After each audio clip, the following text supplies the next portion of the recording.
Hello beautiful people, my name is Rishi Doble and I welcome you all to weirdly wired. So आज के video में हम solve करने वाले हैं ऑर्गेनिक केमिस्ट्री के कुछ questions which I have picked up from 25th February 2021 के शिफ्ट वन मेंस में से। So there are total of 8 questions and वो काफी सिंपल क्वेश्चन है, most of them from NCERT. तो उनको सॉल्व करना उनको हम आज सॉल्व करेंगे एंड उनको सॉल्व करने की techniques and tips and tricks will be learning today. Okay, so I welcome you all to Chemistry DBB Part 2 Organic Chemistry. ठीक है. So for those of you who are new to this channel and for those of you who don't know me, my name is Rishi Doble. I'm a first year undergraduate student of the Department of Mechanical Engineering enrolled in this dual degree course at the Indian Institute of Technology Kharagpur. ठीक है. So these are here my credentials. मेरी JEE Advanced 2021 में 3406 rank आई थी and JEE Mains में 9093 rank आई थी. I am also a KVPY scholar, KVPY SX में, which is basically for class 12 students, उसमें मेरी 1586 all India rank आई थी. Okay, so with this I think we are done with the formalities. So let us begin with this video without waiting any further. So let us begin with question number 1. So question number 1 says, which of the following glycosidic linkage between galactose and glucose is present in lactose? Lactose की बात हो रही है. Lactose क्या है? एक अपना disaccharide है. तो this the disaccharide means, let me just write it down over here. Disaccharide means a molecule that is made up of two types of monosaccharides, made of two different monosaccharides.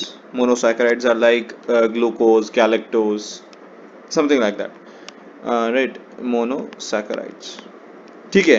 अभी इसका answer जो है ना, this is something कि ये NCERT में given है, काफी क्लियरली मेंशन्ड है, but you have to remember this. Okay, now difference between glucose and galactose, कौन से कार्बन एटम पे हाइड्रोक्साइड ग्रुप का कैसा प्लेसमेंट है, this is all something that you need to at least know. थोड़ा बहुत तो पता होना चाहिए. इसमें से क्वेश्चन पूछ भी लेते कई बारी. So in this mains a lot of questions were directly asked from the NCERT. So this is the structure of lactose that I have taken from the NCERT book, page number 418 of NCERT Chemistry Class 12 Part 2. इसमें से देख सकते हो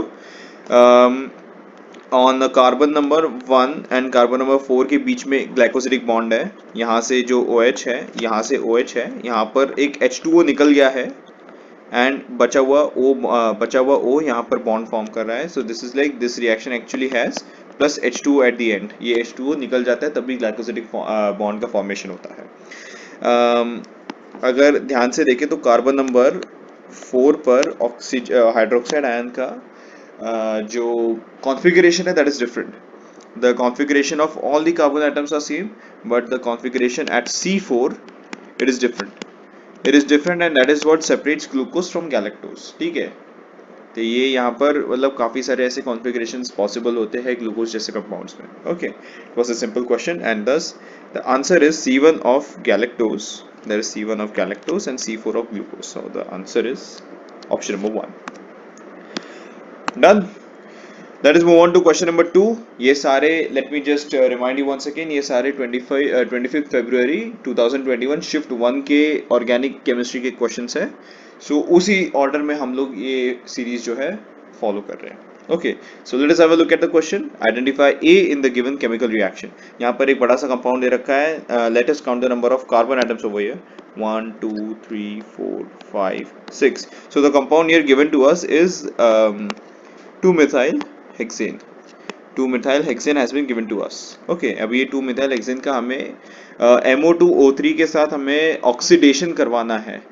Now oxidation can happen via two methods. Oxidation can happen via two methods. First is addition of oxygen molecule and the other is subtraction of hydrogen molecule, hydrogen atom. Sorry, addition of oxygen atom और the subtraction of hydrogen molecule. इन दोनों तरीके में हम लोग oxidation of a compound कर सकते हैं. So यहाँ पर क्या हो रहा है, यहाँ पर oxygen कहीं पर भी add नहीं हो रहा है main compound में. If you can see, if you can have a look at the options, यहाँ पर कहीं पर भी ऐड नहीं हो रहा है. तो इसका मतलब यहाँ पर डिहाइड्रोजनेशन तो हो रहा है ना, तभी जाके साइक्लिक स्ट्रक्चर्स पॉसिबल बन रहे हैं यहाँ पर. Now 3 and 4 are cut. अभी ऐसे किसी भी ऑक्सीडेशन वाले में MO2O3 जैसा ऑक्सीडाइजर कभी भी एक कार्बन एटम को ही नहीं निकालेगा. ठीक है. So 3 and 4 are cut. So हमारा ऑप्शन क्वेश्चन आता है to choose between 1 and 2. So 1 and 2 में से सबसे एप्ट आंसर जो होता है दैट इज आंसर नंबर 1। अभी ये जो है ये ठीक है, पता होना चाहिए ना, this is something that you have learn in the oxidation of alkanes. If you have not, then this question is a very good way to know or to revise this reaction that you have just seen. ठीक है, let us move on to question number 3. So question number 3 says, which of the following reaction or reactions will not give, let me emphasize on this word, not give para-aminobenzene. Para-aminobenzene कैसा दिखता है? If you don't know, the para-aminobenzene looks something like this.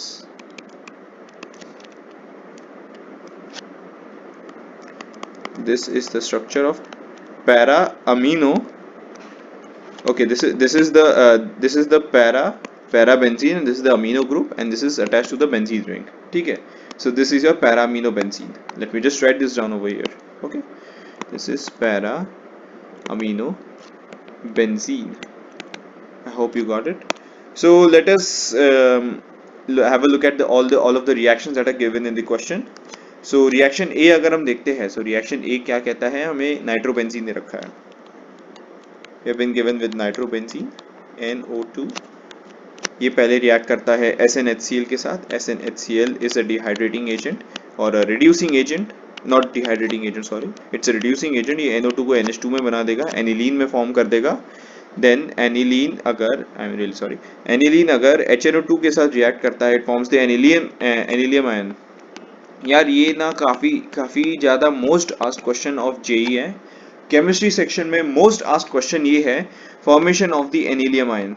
ठीक है, ये एनिलियम ion अगर नहीं आता है ना, तो please you should revise the amines chapter of the organic chemistry that is present in the NCERT. काफी अच्छे से पढ़ ले, बिकॉज इसमें से क्वेश्चन आना डेफिनेटली श्योर है. ऑर्गेनिक केमिस्ट्री में से 1 या 2 क्वेश्चन हमेशा एनिलियम आयन के साथ आएंगे. Okay, always remember this. So now N2 forms, aniline के साथ अगर हम इसको रिएक्ट करें NH2 I am really sorry NH2PH इसके साथ रिएक्ट करें, सो पैरा अमीनो बेंजीन का फॉर्मेशन होता है यहाँ पर. दिस इज क्वाइट एविडेंट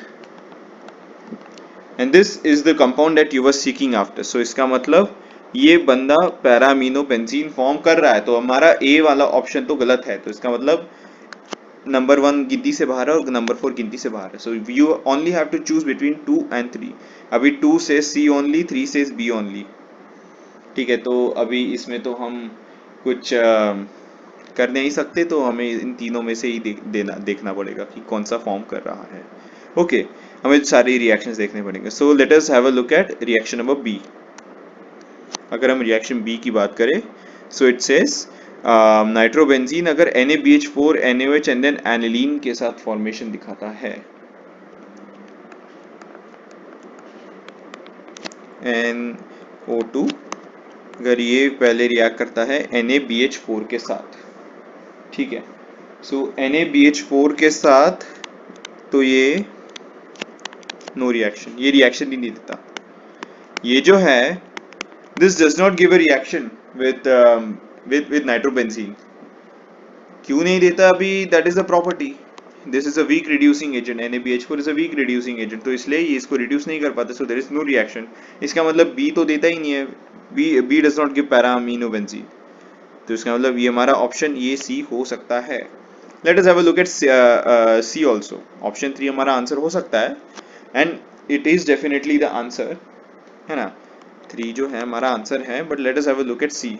सी में क्या हो रहा है? HNO2 यूज हो रहा है, एनिलीनियम आयन बन जाएगा. एनिलीन यहाँ पर है, एनिलीन इसके साथ रिएक्ट करके N2NH2 बना देगा एंड देन HCl है. एनिलीन विद HCl और only simply aniline, it is also going to form पैराअमीनोबेंजीन.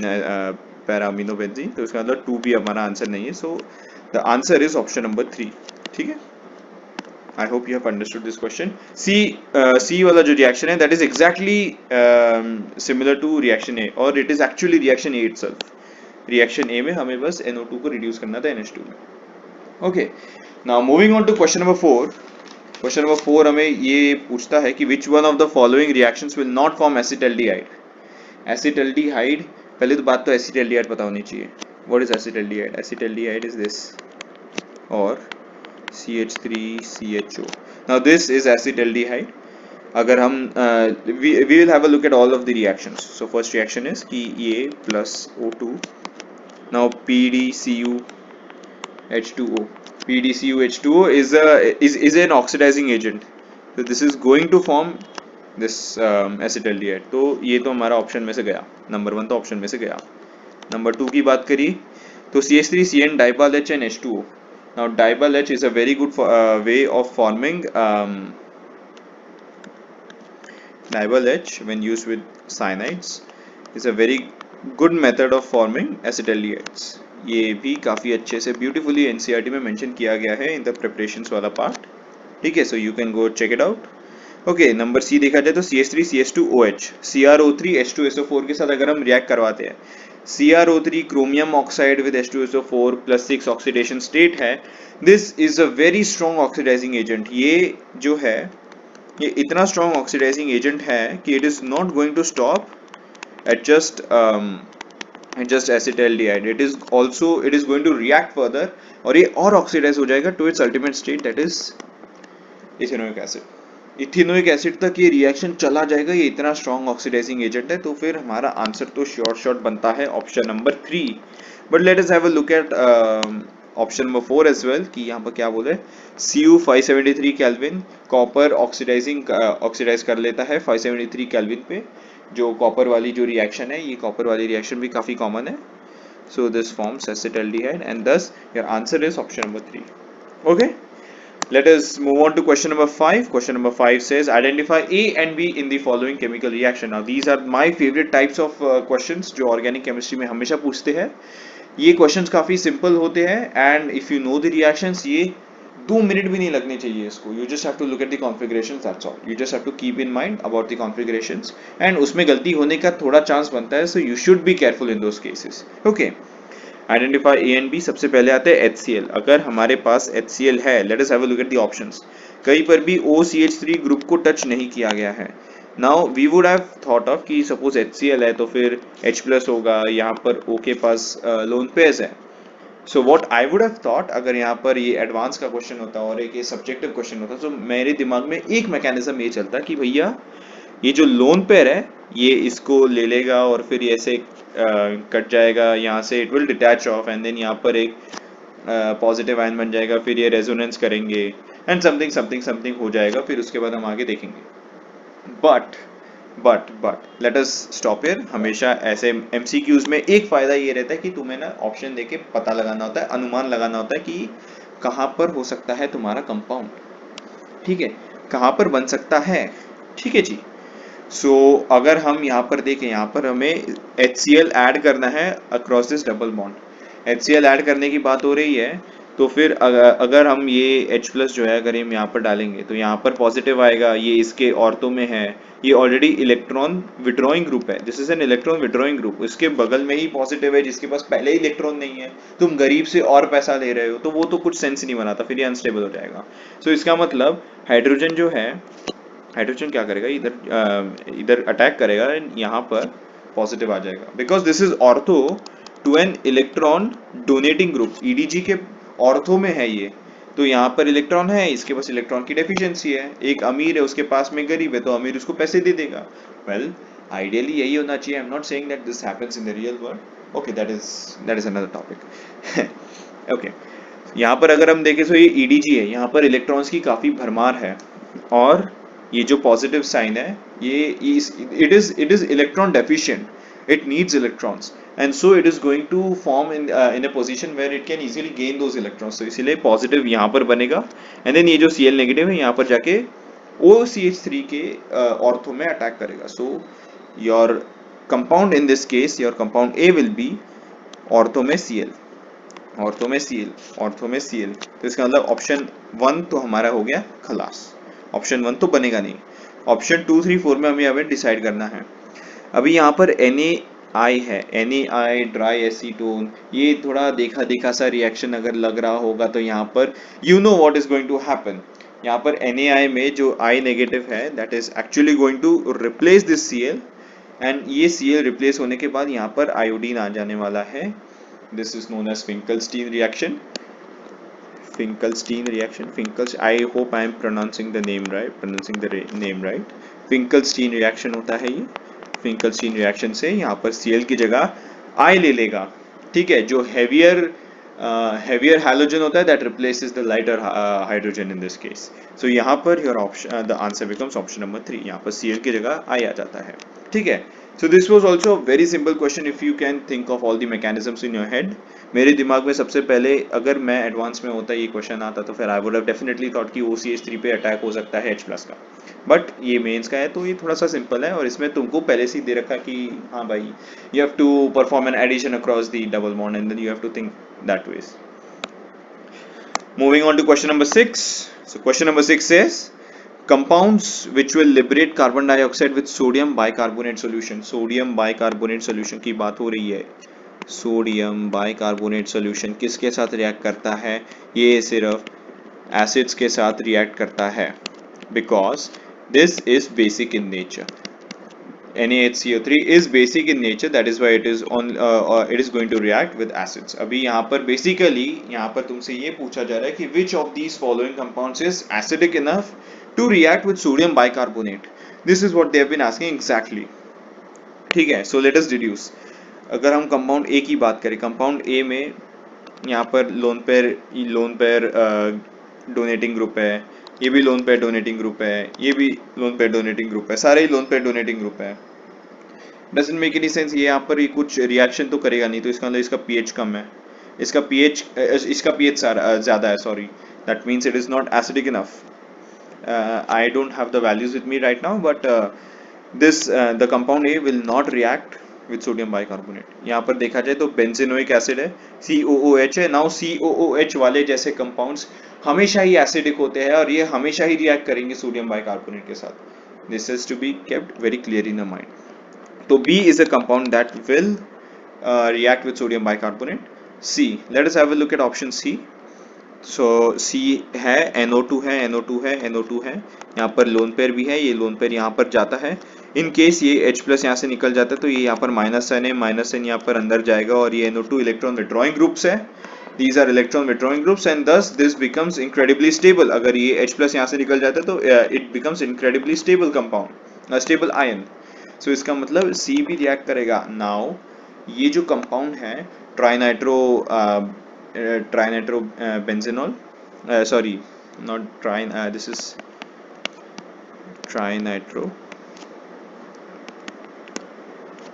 trinitrobenzenol, I think. Well, anyways, इसका जो कॉमन नेम है that is known as picric acid.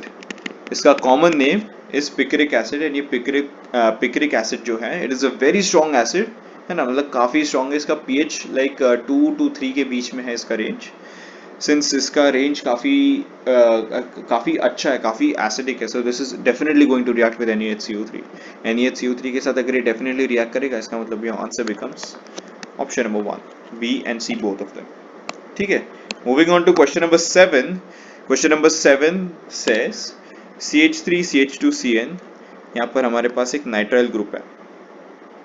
Okay, this nitrile group once it reacts with H3O plus heat, it is going to form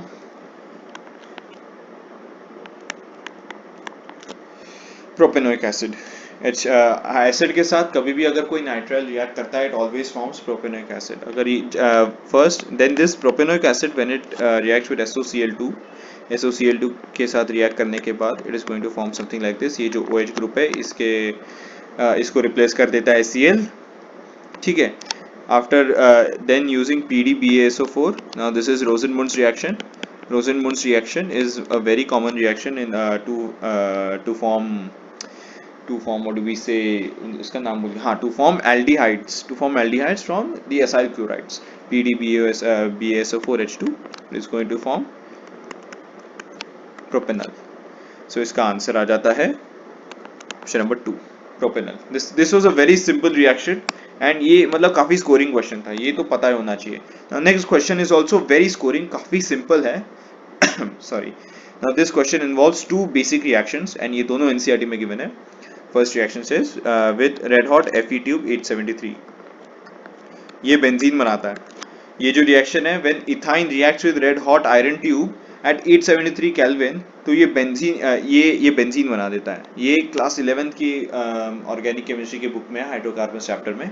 this is very cleverly mentioned over there, very clearly mentioned over there. And when it reacts with CO HCl over AlCl3, this is Gattermann-Koch reaction. This is Gattermann-Koch synthesis or Gattermann-Koch reaction. Now this is going to form benzenyl, the aldehyde of benzene. ठीक है. Now we have been asked the number of sp2 hybridized carbon that are present. Now we know every carbon present in a benzene is sp2. Okay, and one H. So 1, 2, 3. That means sp2. This is sp2. This is sp2. sp2. sp2. sp2. sp2. So these are 6 sp2 hydrogen carbon atoms, and then this one, this fella. See, 1, 2, 3. So this is also sp2 hybridized. Okay, so in total there are 7 sp2 hybridized carbon in this particular structure in benzenyl, on benzene aldehyde. Okay, how it was sp2? Because there were 3 sigma bonds. Number of sigma bonds decide will give you the number of the hybridization, actually hybridization. Now how it will give the hybridization? It will be equal to the steric number or Z. Now depending on the value of Z, you will get the hybridization. Okay, Z, and I will just write this down for your reference. Suppose the value of Z is 2, it will be sp3, then sp2 hybridization, 4, then sp3, 5, then sp3d, and 6 sp3d2. Now the various attributes of these hybridizations I have discussed already in the inorganic video of this of this paper solving. So अगर आपको देखना है तो आप वहाँ पर देख सकते हैं. I have discussed all the various aspects regarding to hybridization concept, steric number and उनके hybridization मैंने वहाँ पर discuss करे हुए about the geometry, about the shape, about the angles and all the structures I have discussed. ठीक है, if you want you can check it out over there. So answer of this question over here becomes question number 7. So I think we are done with the questions. So अभी आप देखो ध्यान से, analyze this video. If you want you can watch this once again. मैं notes भी provide कर दूंगा, वो आप notes में जाके check करिए and just have a look at it how simple the paper was. We completed the complete organic section of chemistry in 20 minutes with complete explanation के साथ मैंने आपको 8 क्वेश्चन करे, पूरा ऑर्गेनिक केमिस्ट्री का सेक्शन हमने केमिस्ट्री का निपटाया. मतलब how simple it is. If you know the concepts, it is very simple.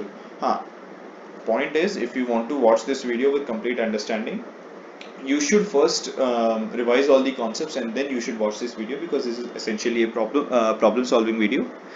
So if you want to start learning organic chemistry, the best way to start is to follow the NCERT textbook.